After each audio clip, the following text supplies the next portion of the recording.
बिस्मिल्लाहिर्रहमानिर्रहीम। अस्सलाम वालेकुम। जैकब न्यूज़ सां मां आहियां आबिद अली मंगरियो।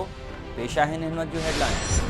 जैकबाबाद में ठुल वासण लेडी हेल्थ वर्कर अॻवान जो प्लॉट ते कब्ज़ो थियण ख़िलाफ़ एहतजाज। बासर ते मौतमार धमकियूं ॾियण जो इल्ज़ाम। लेडी हेल्थ वर्कर्स जी मरकज़ी अॻवान बुशरा आराई प्रेस क्लब वारो एहतजाज कंदे दाहियो त बासर शफ़ीक खोसो ठुल में कंदकोट रोड ते असांजे प्लॉट ते कब्ज़ो कयो आहे। बासर हथियारनि जे ज़ोर ते कब्ज़ो करे प्लॉट ते पंहिंजा माण्हू वेहारे छॾिया आहिनि। आवाज़ उथारियो त हू हाणे मूंखे घर वारनि समेत मौतमार धमकियूं ॾेई रहियो आहे। SSP जैकबाबाद समेत आला अख़्तियारियुनि खां मुतालबो थी करियां त मुंहिंजे एहतजाज जो नोटिस वठी मूंखे इंसाफ़ फ़राहम कयो वञे। बलूचिस्तान के इलाइक़े गवादर में चीनी इंजीनियर समुंड में ट्रपो ॾेई आपघात करे छॾियो। चीनी इंजीनियर गवादर में जारी हिकु अस्पताल के प्रोजेक्ट ते कम करे रहियो हो। इंजीनियर जी लाश के अस्पताल मुंतकिल कयो वियो, जॾहिं त आपघात जो कारण मालूम न थी सघियो आहे। गढ़ी असद में हिकु ॾींहुं अॻु बेदर्दी सां क़त्ल थी वियल नौजवान मुबारक दुओ जे कातिलनि जी गिरफ़्तारी लाइ जस्कम पारां ठुल प्रेस क्लब वारो लियाकत सरकी, अब्बास बुर्लो, सफ़दर अली, सागर सरकी ऐं ॿियनि जी अॻवानी में एहतजाजी मुज़ाहिरो कयो वियो। मुज़ाहिरीन जो चवणु हो त मुबारक दुओ खे नाहक ऐं बेदर्दी सां क़त्ल कयो वियो आहे। पुलिस कातिलनि खे जल्द गिरफ़्तार करे। खंडवानी में सिविल कोर्ट के अहाते में चूलियाणी बिरादरी में हलंदड़ पुराने तकरार तां जवाबदार विलायत चूलियाणी पुलिस हिरासत में हाज़िरी ते आयल नादिर चूलियाणी के गोलियूं हणी क़त्ल करे छॾियो। जवाबदार पारां फरार थियण जी कोशिश, पुलिस खेसि पकड़े वरितो। पुलिस मूजिब वाक़ियो पुराने तकरार तां पेश आयो आहे। शिकारपुर के इलाइक़े लोडरा वटि नौकरी जा कागज़ जमा कराइण लाइ लाड़काने ईंदड़ नौजवान सां चूई शाख भरिसां हादसो। मोटरसाइकिल स्लिप थियण सबबि 23 वरनि जो मोहरम अली खे हरिसो। पंगिड़ियो भरिसां ॻोठ गुलाम रसूल खोसो में कुछ ॾींहं अॻु कुत्ते जो ॾाढ़ियल 40 वरनि जो दिलबर खोसो हाइड्रोफोबिया सबबि फौत। ॿुधायो पियो वञे त दिलबर खोसो खे वैक्सीन न मिलण सबबि बदीन आंदो वियो, जिते सहूलियत न हुअण बाद वारिस खेसि हिकु दरगाह ते खणाए विया, जिते हू फौत थी वियो।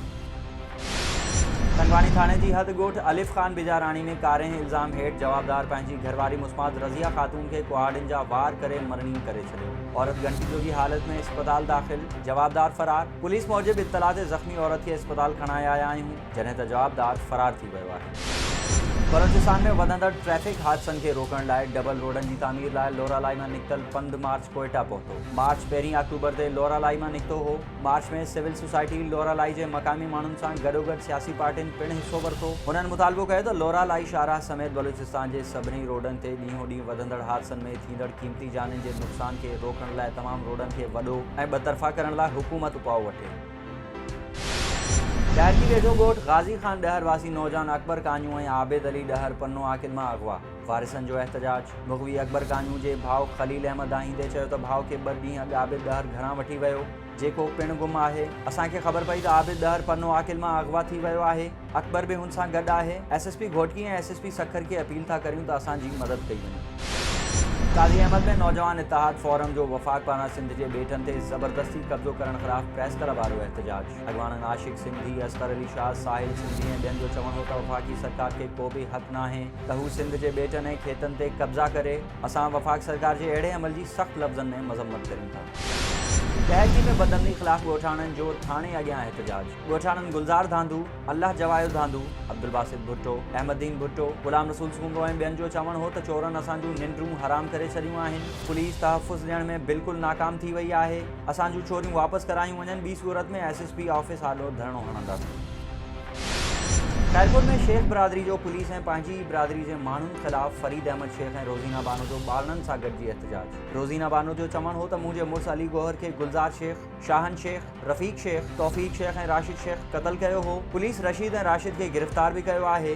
रूपोश जवाबदार मुंहिंजे पुटनि ऐं मूंखे धमकियूं ॾेई रहिया आहिनि ऐं पुलिस सां गॾिजी असांखे कूड़े केसनि में फासाइण चाहिनि था।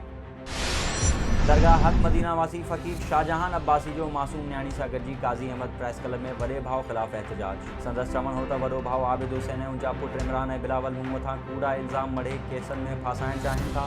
साणसि ॻाल्हियूं करण लाइ हर हंधि हाज़िर आहियां, पर हू किथे बि नथा अचनि। रुॻो मूं शरीफ़ माण्हू मथां कूड़ा इल्ज़ाम मढ़े रहिया आहिनि। पुलिस खे अपील थो करियां त अणधुरे तरीक़े सां जांच कराई वञे ऐं ग़लति बयानी कंदड़नि ख़िलाफ़ कार्रवाई कई वञे।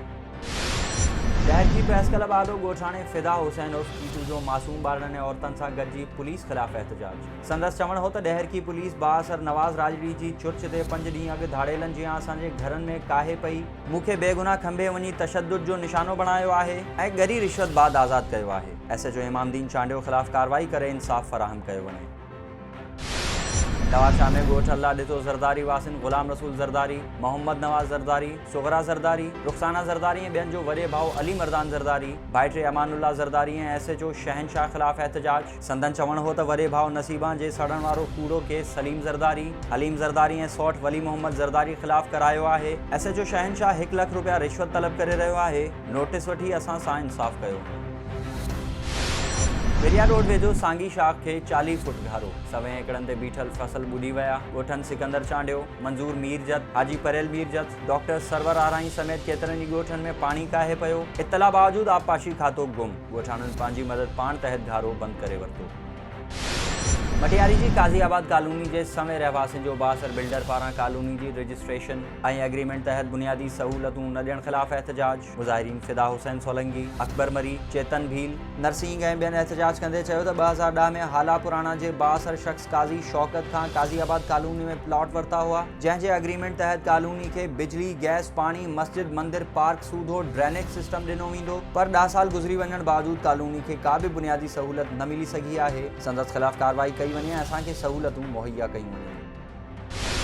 तहरीकी में अवामी वर्कर वेलफेयर तरफ़ां व्याज जे वधंदड़ कारोबार ख़िलाफ़ चेयरमैन मियां अब्दुर रहीम भारो ऐं जनरल सेक्रेटरी सादिक लगारी जी सदारत हेठि इजलास। मुख़्तलिफ़ तंज़ीमुनि जे अॻवाननि फंक्शनल लीग जे मियां ख़ालिद हुसैन, मज़दूर अॻवान ग़ुलाम सरवर अब्बासी, एडवोकेट जमशेद माको, नून लीग अॻवान हीर अलवी ऐं ॿियनि जी शिरकत। इजलास में फ़ैसिलो कयो वियो त व्याज जे कारोबार खे रोकण लाइ सख़्त जिद्दोजहद करणी पवंदी त जीअं लाचार ऐं ग़रीब माण्हू हिन खां बची सघनि।